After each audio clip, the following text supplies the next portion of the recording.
Welcome back to another edition of the Futbol Forever podcast, a podcast where we talk about the Liga MX and everything going on around Mexican football. Doble jornada, baby.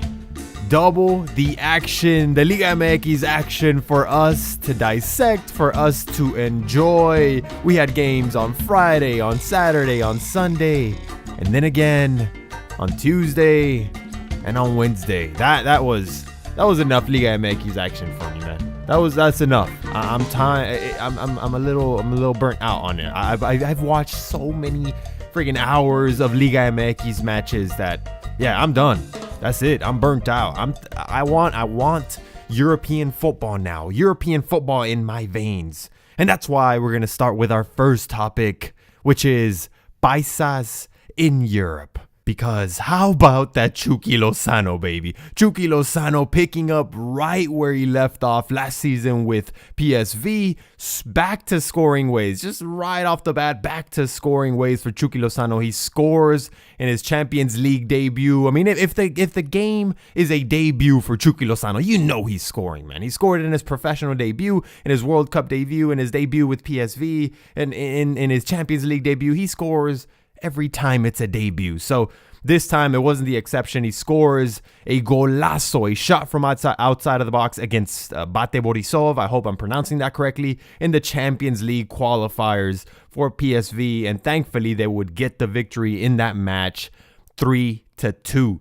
So now we have to wait for the second leg, but let's hope that PSV could put it away at home because we want to see El Chucky Lozano play in the Champions League. But Chucky also scored on the weekend. He had one goal in the 33rd minute. He played 66 minutes in total in that match against Fortuna Sittard. I think I'm pronouncing that correctly. If I'm not, I apologize. PSV actually got the victory there 2-1. So Chucky Lozano has 3 goals in 3 games. He's back to scoring ways. And you know, we should be used to it by now, because Chucky, if it's one thing he knows how to do is score, man. Score in bunches. So let's go over some of the other results for the Paisas in Europe, because unlike last weekend, man, this weekend wasn't very good for the Mexicans in Europe. Let me go over the results.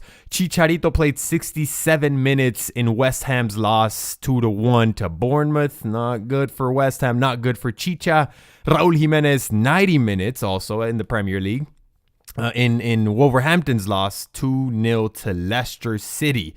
Guardado in La Liga now. Let's switch it over to Spain. Guardado 90 minutes in Levante's victory over Betis 3-0. Insane stuff, man. Nestor Araujo also in La Liga.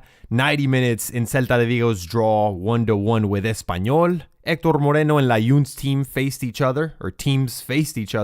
Villarreal lost to Real Sociedad, so Hector Moreno got at least is on the winning end there. Layun saw no action. Hector Moreno actually played 90 minutes. Real Sociedad wins 2-1. Now over to Germany. Carlos Salcedo, 79 minutes. In Eintracht Frankfurt's loss 2-1 to a 4th division team. SSV 1846 is the name of that team. Insane stuff. But hey, man, it's football. You could lose to a 4th division team if you don't bring your A game. So I think Frankfurt has been eliminated from the German Cup. Not looking good for Frankfurt. They actually got rid of 3 players, Marco Fabian being one of them. So now the latest reports and rumors put Marco Fabian possibly signing for Besiktas. There were some rumors that Cruz Azul was interested in acquiring Marco Fabian, but Caixinha, the Cruz Azul manager, I think came out and said that those rumors are false. So let's keep going over the results. Back to the Netherlands, where Uriel Antuna would see 45 minutes of action. He would play in the second half, but his team, Groningen, would lose 1-0 to Willem. Memo Ochoa over in Belgium, 90 minutes. 3rd straight match with a clean sheet in Standard Liège's 3-0 victory over Lokeren. Hector Herrera, 90 minutes. Tecatito, 26 minutes coming off the bench with Porto in their victory 3-2 over Belenenses. So now that we got the results out of the way for the Paisas in Europe, it's time to dive into some Liga MX action. We have to summarize a bunch of the matches we're going to talk about because it's impossible to really jump into all of the Liga MX action in depth. I'm one person. You don't want to hear that. You don't want to listen to that. So anyways, we're going to talk about the Querétaro versus América match, the León versus América match. We're also going to talk about Cruz Azul, man. What the hell is going on? Cruz Azul is unbeatable. They're the best team of the league so far, and it's by far, like, by a long shot. Like, Cruz Azul is the best by a mile, man. It's so difficult to score on that team. So yeah, we'll discuss some of the Cruz Azul's matches, and we're also going to talk about Chivas, baby. Chivas, because they're rolling, man. Chivas has hit their stride a little bit, and they're starting to see success. 2 straight wins for Chivas. They're playing Atlas on Friday in the Clásico Tapatío. Atlas is struggling. They still have not scored a goal in 6 matches. Chivas might get 3 straight wins. Hey, Chivas fans got to believe, man. So anyways, let's jump into the action. América versus Querétaro. Querétaro being the home team. América just doesn't play well in Querétaro. They do not like visiting Querétaro. But the game, honestly and truthfully, wasn't a good match for either team. Both teams just looked lethargic. They lacked creativity on the offensive end. Querétaro has some very, very interesting weapons on the attack. They have Camilo Zambeso. They have Edson Puch. They have Matias Britos. They have Keco Villalba. They have some good names on the offensive end. But regardless of that, they didn't look all that good. Neither did América. Both just lacked creativity. But at least there were goals. 1-1 draw was the final score. Oribe Peralta would score a header, so that's good for him. Scoring goals is always good for a striker like himself. And I think the Querétaro goal would be by Camilo Zambeso, also via header, if I'm not mistaken. So this match was really where the offensive problems and the whole just cohesion as a team problems would start for América, because last night in León, América got dominated. They just got straight up outplayed by León. Another place that is very, very difficult for América to see success in. They do not play well versus León. I think their last victory there was in 2014. So it's been about 4 years since they've been able to beat León in León, Guanajuato. But yeah, man, let's dive into the game. León dominated the first half. They dominated the entire match, to be honest with you. But Mauro Boselli, water is wet. He scores on América. It's just expected. If León is playing América and Mauro Boselli is on the pitch, he's gonna score. So Mauro Boselli, he bags his 100th goal with Club León. So congrats to him for that. América did not get their first real chance to score until the 43rd minute with a shot from Roger Martinez. It was just a terrible match for Club América. It was more of the same domination on the favor of Club León in the second half. León would without having a ton of opportunities, they definitely did generate more than América. They could have beat them 3-0, 4-0. The penalty, it wasn't. I don't think it should have been called a penalty. I don't think it was a foul by Bruno Valdés. Regardless, it was definitely a deserved victory for Club León because they dominated. América just, I don't know, man. Maybe this loss serves América well. Lineup changes have to happen. I love Oribe Peralta. I love Oribe, but I don't think you could start him anymore. You definitely can't start him anymore. You got to look for other options off the bench. You either bring in Renato and put him in Linus' spot as a right winger, and then you slide Linus onto Oribe's spot as a center attacking mid. In my opinion, Linus plays better down the middle anyway. So you could do that, or you simply just take Oribe off and you put Henry Martin up there with Roger Martinez in the 2-striker setup. Regardless, whatever Miguel Herrera chooses to do, something needs to change. But honestly, to place all of the blame and all of the criticism for América's offensive woes on just Ibargüen and just Oribe is incorrect, man. The truth is, the entire offensive core is dysfunctional at the moment. None of the subs are working either. Like Cecilio is not looking good when he's coming off the bench. Renato Ibarra is not looking good. Lainez is not looking good. Roger Martinez tries, but he's not looking good. Everyone is not performing at the moment. So I get it. I see why. Everyone is blaming Ibargüen, everyone's blaming Oribe, because this stems from last season. I think people have been frustrated with Oribe since last season. Ibargüen just hasn't performed as a starter. He hasn't met expectations. Let's just say that. He hasn't been horrible, but he hasn't helped. Let's just say it like that. He really hasn't helped. But they got to figure it out. They really got to figure it out, because América is facing Pumas in the Clásico Capitalino next match this weekend on Saturday night in the Azteca. Pumas is going to be desperate. Pumas, without a win in their last 3 matches, 2 straight losses for a Pumas team, they're going to be desperate. But let's hope with this loss at León, let's hope América also gets a little desperate, because you don't want to lose another match if you're Club América. 3 losses in the season this early in the season would not look good on Miguel Herrera. This match is gonna be good, man. Both teams are gonna be kind of desperate, especially Pumas. They haven't won in 3 games. They're coming off of 2 straight losses, and it's a Clásico, so it's definitely gonna be interesting. But let's move on to something a little brighter, so to some better news for certain fans. It depends. La Máquina, baby. La Máquina is rolling. Cruz Azul destroying teams. Cruz Azul destroyed this Club León team that we're discussing, how they dominated Club América. Club León could not do anything against this Cruz Azul team. 3-0 victory for La Máquina over León on Saturday night. The 2 standouts in that match were the ex-León, the ex-Club León, Elias Hernández. He had 2 goals. But Roberto Alvarado, baby. Roberto Alvarado, what a signing this was for Cruz Azul. He basically had 3 assists in one of those passes he gave to Elias for the assist. Elias actually, I think the keeper saved it, so then he had to put the goal on the rebound, so that kind of didn't credit Roberto Alvarado, therefore. But it's okay. He got 2 assists for sure, and the other one was basically an assist. León would lose to Cruz Azul 3-0, and yet another victory for Cruz Azul last night against Toluca, once again in the Azteca. And it's clear, Cruz Azul, they've laid it out perfectly for us. You can't beat us if you can't score on us. I mean, Cruz Azul's defense is simply the best.